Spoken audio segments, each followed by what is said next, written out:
His films have a dark sense of humour and a cockeyed view of America. His most famous characters were villainous mischief makers who spread terror. And oh, how we adored them. Other films like Piranha, The Howling, Explorers, and Inner Space have become cult classics. As France pays tribute to this master of horror in a retrospective at Paris's Cinematheque, we meet Joe Dante. Joe Dante, hello. Hello. It's a pleasure to have you on the show. It's a pleasure to be had. When I found out you were coming to Paris, the first thing I thought about was my toy Gizmo. We all wanted one as we were growing up. What was it about those films and those characters, those creatures, that we love so much, do you think? Well, it's kind of hard to tell. I mean, when you're making a movie, you really have no idea whether anybody's going to like it or not. And the success of this particular movie was a huge surprise to everybody, including me. Not that it wasn't a very difficult movie to make, and to make these creatures seem like they had personalities and to seem like they were alive was, you know, it was a pretty daunting task considering the technology that was then available. But for some reason, the character Gizmo seems to have resonated with people to a point that I think if it was the same movie without that character, it wouldn't have worked. And that, all the credit for that goes to Steven Spielberg, because when in the original version of the script, Gizmo turns into Stripe, the bad gremlin, after about a half an hour.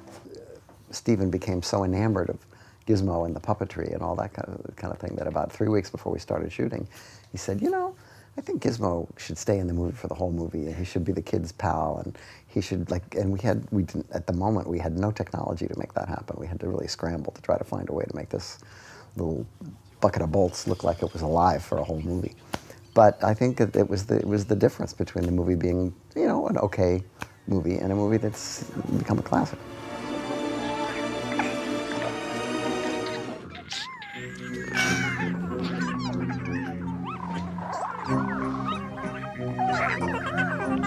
One, 2, 3, 4, 5 new ones. Now can I have one? Gremlins is kind of a spoof of E.T., or has similarities to E.T. How did it work then with Steven Spielberg? He was the producer, the executive producer, but you were spoofing his films at the same time. Well, this was the first of his Amblin productions that he didn't direct himself, and it was a deal that he had with the major studios, and it was marketed pretty much as a Spielberg movie, and even to the point that the advertising was the same colors as the E.T. ad. Of course, no hint that the little furry creatures were going to become these horrible, you know, reptilian anarchists who blow their nose on the curtains. I think that took a lot of parents aback, because they brought their kids thinking they were going to get a cuddly little animal movie, and yeah, they got that for like the first 40 minutes, and then it turned into something different, which is probably the source of its appeal.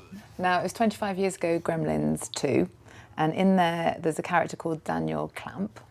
Don't blame me for this. This is not my fault. He was a billionaire who owns a high-tech building in New York. It was a not-so-subtle parody of Donald Trump. Could you ever have imagined that such a character would become your president? Certainly not. And we needed a real estate mogul, and certainly that was Trump's claim to fame. But we also needed somebody who owned a cable network, and Ted Turner fit that bill. So we sort of combined the two characters into a, what I would have to say is it turned out to be a much more likable character than was intended in the script. He was originally just the villain, but then once we hired John Glover, he played it like this big kid who was having all these toys to play with, and he became very endearing. However, I will not take any responsibility for what has happened since. Sir, is the building on fire? No, that's a false alarm. Are you trying to panic New York City? Absolutely not. Well, Gremlins was your biggest hit, probably your biggest hit, but all your films have a political or subversive edge to them. Why are horror films good for making strong political arguments? Well, horror films have often had something to say during times of strife in history, and the lure of genre is that you can, if you give people what they think they want when they come in, which is, you know, the tropes that they expect, that they will sit still for a little bit of preaching or a little bit of satire or parody or political statement, as long as it's not hitting you over the head. I've done those too. I've done a couple of pictures that bang you over the head with what you're supposed to think. But in general, I prefer to sort of slip it beneath the surface of the movie so that people can discover it for themselves. Your first feature was Hollywood Boulevard, famously shot for under $60,000 in 10 days. It was a bet. Would you take the same bet today? Well, actually, it'd be easier today to make that picture for $60,000 because the technology has changed and the cameras are different. Back then, it was a challenge, but it was all based on scenes from other movies. We couldn't afford to make a picture unless we made it around all the action scenes from previous pictures that we had done the trailers for. And so it became a movie about a movie studio making all these different genre movies. That was your first film. Your first hit, though, was probably Piranha in 1978, which was a parody of Spielberg's Jaws. What do you think when you look back at that film? Do you look back at it? Do you watch it? Well, the only time you really look back at your films is if you have a retrospective and you're forced to watch them, which usually they don't make you watch them, so it's okay. I haven't seen that picture in quite a while, but I know that given what we had to work with, it turned out to be a very surprising hit. It certainly surprised me because I was desperate. I thought it was probably the worst movie ever made, and I was going to never make another movie. And it sort of put me on the map in a way because it was successful here and in America and also overseas, where piranhas were a little better known. The water is filled with carnivorous fish. Piranha. They call them the devilfish. At the time, you didn't seem to think lots of your films were very good. Like Explorers, you talked about it saying you didn't feel like that worked out, but it did introduce us to some actors that we know very well today, Ethan Hawke and River Phoenix. What were they like to work with? Well, that was a great summer working with those kids because they were. It was like being a dad, and you can hear what they're saying. They're not aware of it, but the actors forget that they're mic'd. And so when the kids were up in their little space ball, in front of the green screen and talking kid talk, me and the sound guy could hear what they were saying, and it was remarkable to me how similar what they talked about was what I talked about when I was their age. And so we really bonded on that picture. And it wasn't that I disliked the movie, it was that they didn't let me finish it. So with the movie that came out, it was just the regime changed at the studio and they said, stop working and just put the movie out. And so it just was not finished. And every time I see the movie, I just keep thinking, well, we didn't do this, we didn't do that. And so it's but a lot of people like that movie and they tell me that they show it to their kids, so great.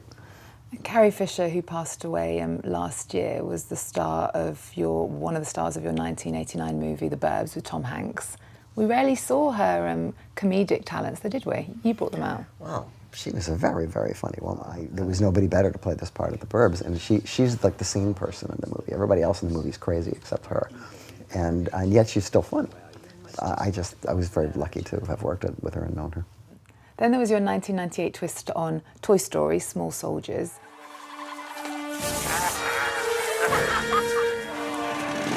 Both films play with the premise of toys coming to life. Yours is way more sinister. Anti-consumerism and anti-war were strong themes in your film. It was 20 years ago, though. If you were to make a similar film today, would the themes be different or the same? I think it would have to be different, although I'm very pleased that kids still like those movies. But the times have changed, and the way that information is gathered has changed. The lives that the kids lead in Explorers, for instance, in the 80s, or Small Soldiers in the 90s, are not the same lives that they lead now. And the way that they interact with media is completely different.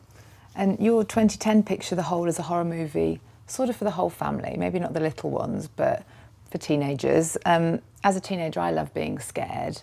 But these days, young people are exposed to so much. I mean, is that something you need to take into account when you're making horror movies now? I think it's almost impossible to make a horror film today that's not something that has been parodied by stuff that the kids have seen.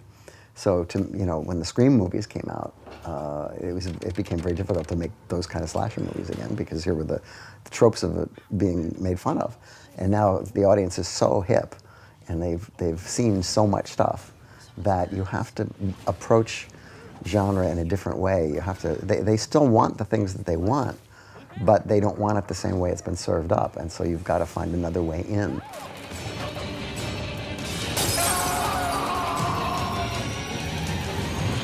Back in Hollywood, awards season is wrapping up.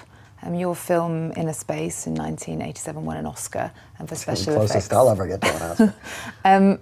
Like many of your works, Inner Space was wildly popular on DVD, but didn't really work well in the box office. How do you measure success? Well, I think success obviously is measured over time. I mean, I never really believe that you can tell the worth of a movie the year it comes out. Because what is interesting is with the advent of home video, movies that did not work theatrically and did not make their money back suddenly became as popular as movies that did. That's how a movie like The Burbs, which was not a popular movie at all when it came out, became this sort of cult classic where people are now quoting the dialogue, and there are websites devoted to it. There's a trivia book. I mean, and these were movies that were basically ignored when they were, first released. There's talk of a Gremlins reboot. Oh, there's talk of a Gremlins reboot every third Thursday. So you're not involved in it? No, that's. And what do you think about it, or do you think? I don't think about it much at all. I mean, it's a catalog title that's popular. The reason I did Gremlins 2 was because they tried for years to make a sequel to Gremlins 1 and couldn't figure out how to do it because they didn't really understand it. And so I think they're encountering some of the same problems. Again, is that it's very difficult to duplicate what was successful about that picture because it has such an odd tone. And what are you working on now?